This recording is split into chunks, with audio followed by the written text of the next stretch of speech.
बिस्मिल्लाहिर्रहमानिर्रहीम। माओ कीअं हूंदी आहे।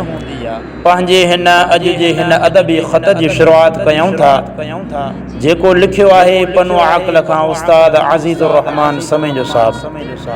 साईं लिखे थो त माओ कीअं हूंदी आहे। अचो त बिस्मिल्लाह कयूं।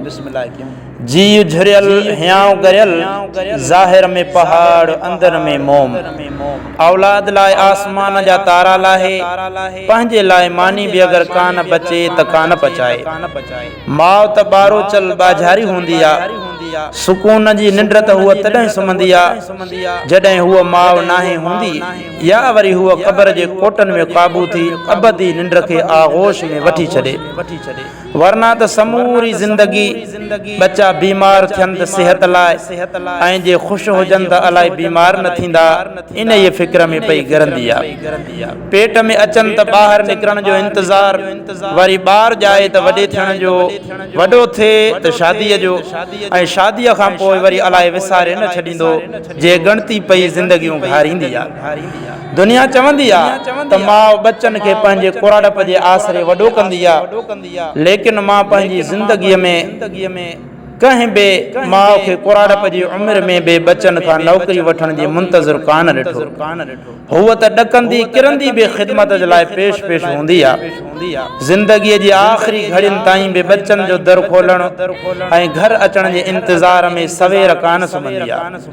हूअ त अल्लाह खां आख़िरी साह बि घुरी वठंदी आहे त मतां मुंहिंजो बच्चो आख़िरी दीदार खां रहिजी न वञे। हूअ सभ खां आख़िर में खाईंदी आहे त मतां मानी खुटी न पवे। सभ खां आख़िर में पाईंदी आहे त मतां उन वॻे जी ख़्वाहिश कंहिं धीअ जी न हुजे। हूअ पुटनि सां वधीक प्यार कंदी आहे या पोटनि सां। अॼुकल्ह साइंस हज़ारे दरियाफ़्तूं कयूं आहिनि। सिज खां धरतीअ जो पैमानो, गर्मीअ जे हरारतुनि जो पैमानो त ॻोल्हे लधो, पर माउ जे प्यार जो पैमानो ठाहे कान सघे। उन ॻोल्हियो नाहे या कुदरत ठाहियो नाहे, इहे बि अलॻि सुवाल आहिनि। पर कुदरत त अॻु ई ऐलान कयो हो त बसि हूअ मूंखां 70 मरतबा घटि प्यार कंदी आहे।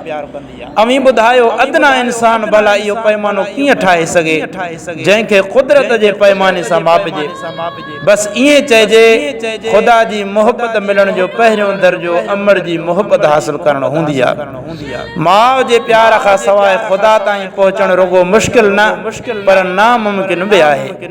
पंहिंजो सुहिणो रसूल सल्लल्लाहु अलैहि वसल्लम बि जॾहिं माउ जी मोहबत यादि कंदो हो, मोहबत मां पंहिंजे मुबारक अखियुनि मां ॻोढ़ा हारे रोई पवंदो हो ऐं फरमाईंदो हो, ओ अम्मा तूं सॾु कर त आउं पंहिंजी नमाज़ टोड़े जीउ चवां। माउ त बारो चल ऐं बाझारी थींदी आहे, बसि माउ त माउ हूंदी आहे। उनखे दुरुस्त सम्झण लाइ रसूलुल्लाह सल्लल्लाहु अलैहि वसल्लम जी शरीयत जी ऐनक पाए ई सम्झी सघिजे थो। इन ख़ुशबूअ खे फ़क़ति फर्मा बरदार ई महसूस कंदा आहिनि। माउ जे न मञींदड़नि खे त दुनिया जो हर मज़हब ऐं हर अख़लाक़ बेफ़रमानी कोठींदो आहे। माउ जे बेफ़रमाननि लाइ त दुनिया जी कंहिं बि मज़हब ऐं अख़लाक़ में मक़ाम ऐं जॻह कान्हे हूंदी। जॾहिं दुनिया जो घटि खां घटि मज़हब उनखे जॻह कोन थो ॾे, अवी ॿुधायो क़बर क़यामत ऐं आख़िरत में उनजी जॻह किथां हूंदी। इन ख़ुशबूअ खे फ़क़ति फर्मा बरदार ई महसूस कंदा आहिनि। माउ जे न मञींदड़नि खे त दुनिया जो हर मज़हब ऐं हर अख़लाक़ बेफ़रमानी कोठींदो आहे। माउ जे बेफ़रमाननि लाइ त दुनिया जे कंहिं बि मज़हब ऐं अख़लाक़ में मक़ाम ऐं जॻह जी काई गुंजाइश नाहे हूंदी। यकीनन गुनाहगारनि जी सिफ़ारिश क़ुरान कंदो ऐं मुंहिंजो रसूल अरबी जंहिंखे शफ़ीउल मुज़नबीन चए, जेको असांजो शफ़ीउल मुज़नबीन नबी आहे, लेकिन अमड़ जंहिंजे लाइ दाहींदी फरियादी थींदी, यकीनन उहे उन ॾींहुं उन शफ़ाअत जे आख़िरी आसरे खां बि महरूम हूंदा। पर परेशान न थियो, माउ त बारो चल ऐं बाझारी हूंदी आहे, सफ़ारिशूं त ज़रूर कंदी पर बदिराईंदी कान।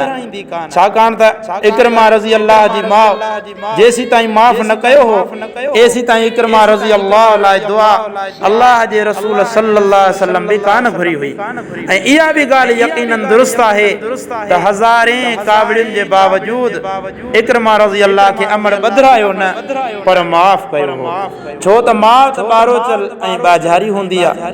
इहा सुकून जी निंड कान सुम्हंदी आहे जेसी ताईं बच्चा पंहिंजे घर अची सुकून सां न सुम्हनि। उहा हमेशह बुखायल पेट पचाईंदी ता खाईंदी कान्हे जेसी ताईं सभु बच्चा खाई न वेहनि। मां पंहिंजी समूरी ज़िंदगीअ में इहो ॾिठो ईद जी शॉपिंग जो आख़िरी वॻो उहा खणंदी हुई ऐं ईद जे ॾींहुं सभिनि खे तयारु करे आख़िरी वॻो उहा पाईंदी हुई ऐं सॼे घर में बिस्तरे ते सभिनि खे सुम्हारे आख़िरी उहा सुम्हंदी हुई। जॾहिं आउं अधु राति जो रड़ करे पाणी घुरंदो हुअसि त उथी उहा ॾींदी हुई। शायदि त उन करे ई आउं कॾहिं बाबा या अदा पाणी ॾे की न चवंदो हुअसि। निंड जे गशीअ में बि चवंदो हुअसि अम्मा पाणी ॾे।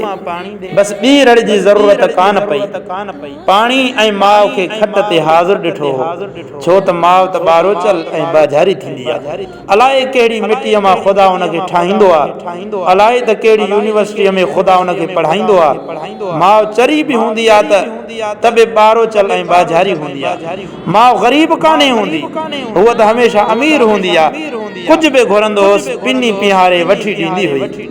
अगरि दुनिया मां उमेद कान सम्झे त मुसले ते सॼी राति सजदे में सुम्ही पवंदी हुई। मूं अॼु ताईं इहो कान सम्झो हो त ख़ुदा उन जी सभु ॻाल्हि मञींदो हो या हूअ गिगिरे फ़क़ीर जीअं आऊं ज़ारियूं करे पंहिंजो रब मनाए वठंदी हुई। माउ त ॿाझारी ऐं ॿारोचल हूंदी हुई।